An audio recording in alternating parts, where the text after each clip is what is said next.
O'zbekiston musulmonlari idorasi raisi Shayx Nuriddin Xoliqnazar hazratlari rahbarligida muborak haj safarida bo'lgan hojilarimiz tomonidan Qurbon hayiti munosabati bilan Prezidentimiz Shavkat Mirziyoyevga yo'llangan tabriknomada ilgari surilgan tashabbus yangi O'zbekistonning tinchlik va ma'naviyat targ'ibotchilari amalda izchil davom ettirilmoqda.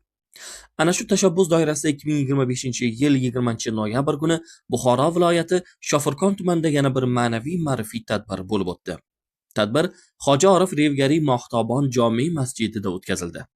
Unda viloyat vakili o'rinbosari Otabek domla Avezov, din ishlari bo'yicha qo'mita vakillari, imomlar, otinoylar, mahalla domlalari, Haj 2025 ziyoratchilari va mahalla raislari ishtirok etdilar.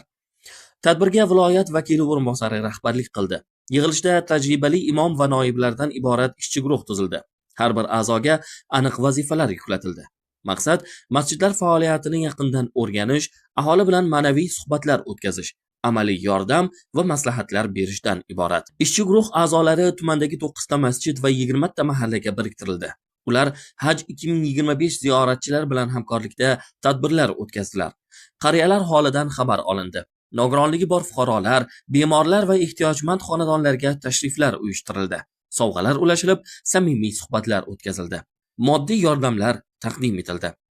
Oilasida muammosi bor fuqarolar ham e'tibordan chetda qolmadi. Ular bilan muloqotlar olib borilib, yarashuvga erishildi. Ma'naviy ko'makka muhtoj insonlar bilan dildan suhbatlar bo'lib o'tdi. Ruhiy tayanch va hayotga umid bag'ishlovchi maslahatlar berildi.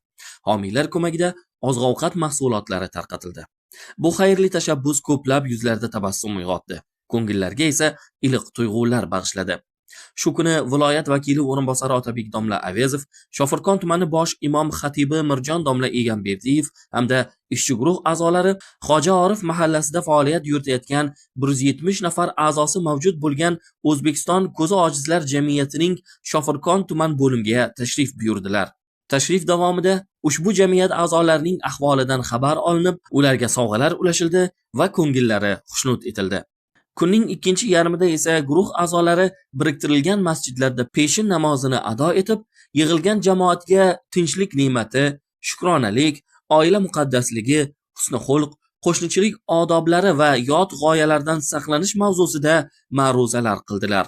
Shofirkon tumanida o'tkazilgan ushbu tadbir jamiyatda hamjihatlikni mustahkamlash, insonparvarlik va ma'naviyatni keng targ'ib etishga xizmat qildi.